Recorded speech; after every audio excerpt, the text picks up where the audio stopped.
Durante esse período do Renascimento, a burguesia, que era aquela classe social que surgiu ali com o Renascimento comercial, que ganhava muito dinheiro com o comércio, eles tinham muito dinheiro, só que eles não gozavam do prestígio social que tinha a nobreza.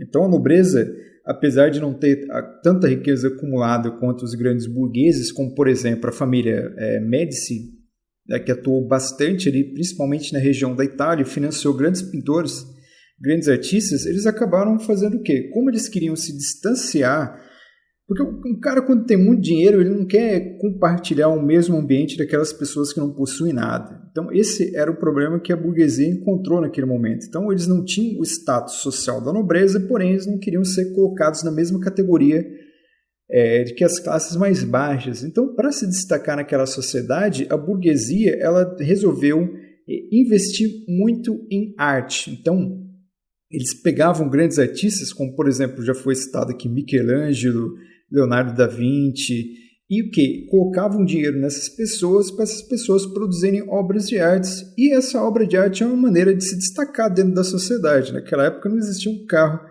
importado para você comprar, para você mostrar que é rico, mas você podia pagar um grande pintor, um grande artista renascentista para trabalhar em obras para você, né? Então, o investimento na arte foi uma maneira ali que a burguesia encontrou ali para se distinguir dentro daquela sociedade, né? Esse ato de patrocinar um artista era conhecido como mecenato. Então, o mecenato ele foi uma maneira aí de atingir um prestígio social. Então, não somente as famílias burgueses acabaram adotando essa prática. Quem também adotou essa prática para se diferenciar e para mostrar o poder foi a própria Igreja Católica, né? Uma vez aí que ela também exerceu aí um mecenato. As grandes inovações aí provocadas pelos pintores renascentistas seria o quê? A introdução de perspectiva, né? Se você olhar a arte medieval, você vai ver que a arte era como se fossem desenhos trabalhados numa visão 2D, né? Não tinha perspectiva, não tinha fundo, não tinha nada, né? Desenho, parecia que era tudo ali no mesmo plano, né?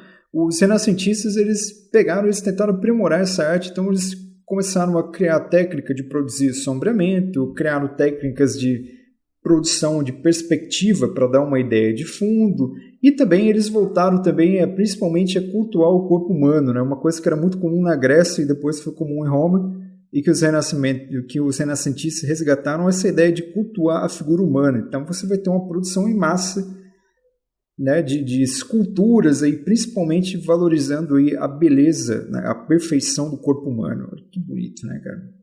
Então a ideia era sempre expressar aí o corpo humano com maior, não só o corpo humano, né, mas a arte mais próxima da realidade possível, né, essa ideia de idealização. Então por isso que o artista do Renascimento, antes de mais nada, além da arte, ele detinha outros conhecimentos, né, como por exemplo a matemática, como por exemplo a biologia.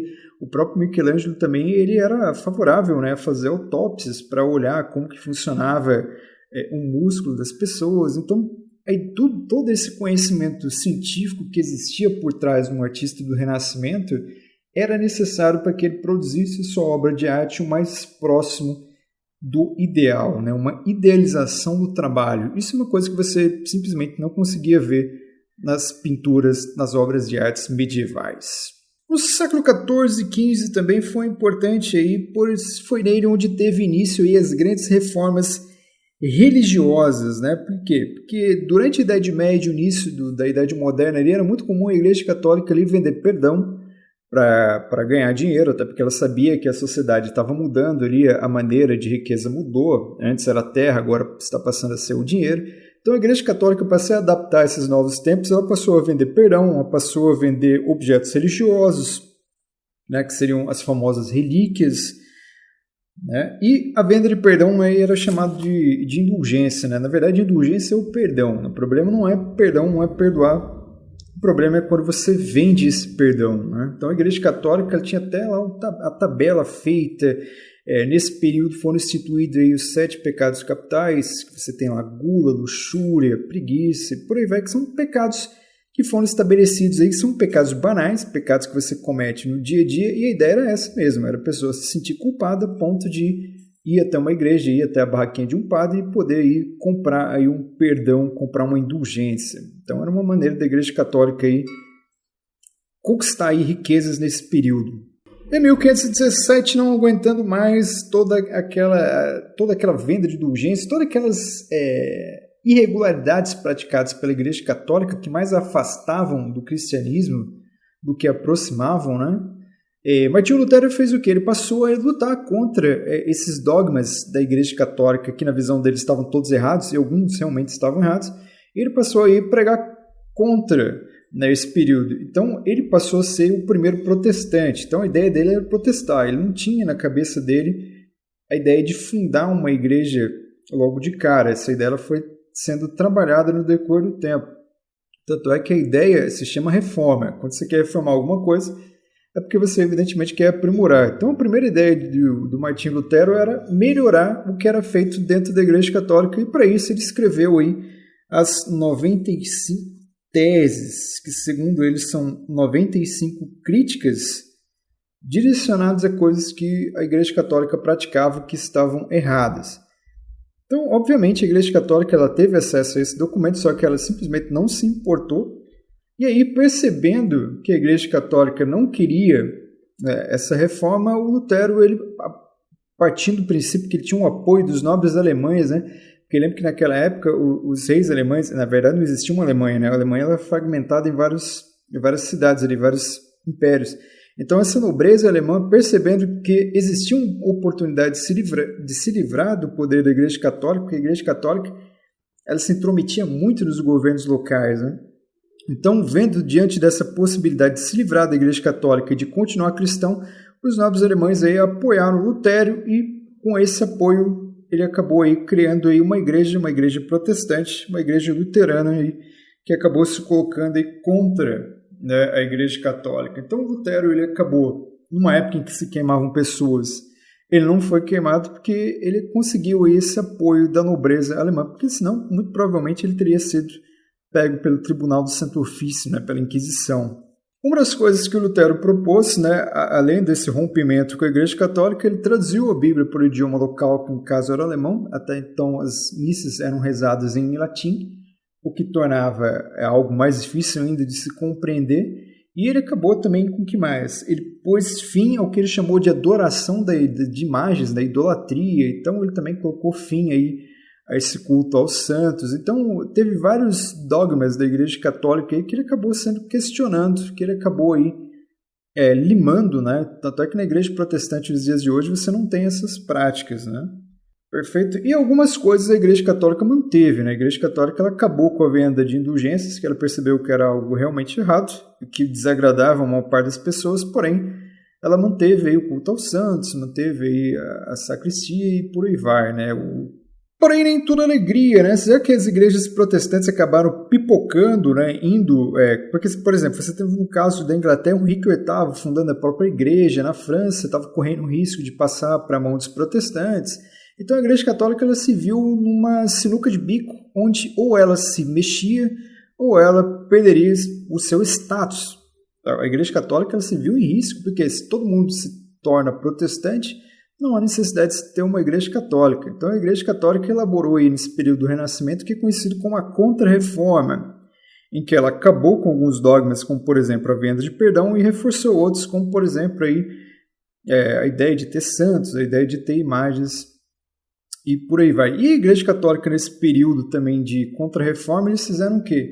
Eles elaboraram uma coisa que já existia no período medieval, só que eles acabaram colocando para funcionar de uma maneira mais consistente, que é esse Tribunal do Santo Ofício, que é a Inquisição, onde passaram a ser queimados hereges, né? E os hereges poderiam ser qualquer um dentro da ótica aí da Igreja Católica. E o Tribunal do Santo Ofício, vou até ler aqui, acabou considerando, censurou também aí os livros que eram considerados perigosos da doutrina cristã, ou seja, aqueles livros que falavam contra as ideias que a Igreja Católica pregava, e a Igreja Católica também proibiu os livros que eram considerados atentados aos bons costumes. É uma coisa que é muito comum hoje, né? Hoje você tem uma classe muito conservadora dentro do Brasil que ela alega defender os bons costumes. A Igreja Católica alegava também defender os bons costumes na época do Renascimento, e ela fazia isso queimando pessoas. Então, cidadão de bem é um conceito muito complicado.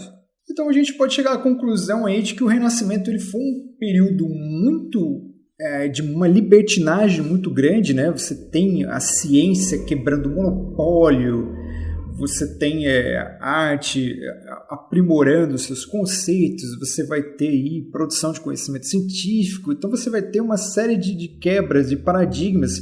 Só que durante esse período também, na Idade Moderna do Renascimento, você teve um período de repressão muito grande, porque foi o período onde mais a Igreja Católica perseguiu e queimou pessoas, né? Então você tem um período de libertinagem seguido de perto aí por um período aí de extrema repressão, né? O que torna aí esse período do Renascimento ele bem característico, bem único na história aí da humanidade. Espero que todos tenham gostado aí. Mais para frente eu pretendo fazer alguns vídeos aí aprofundando assuntos, como por exemplo a arte no Renascimento, que agora eu só falei por cima, né?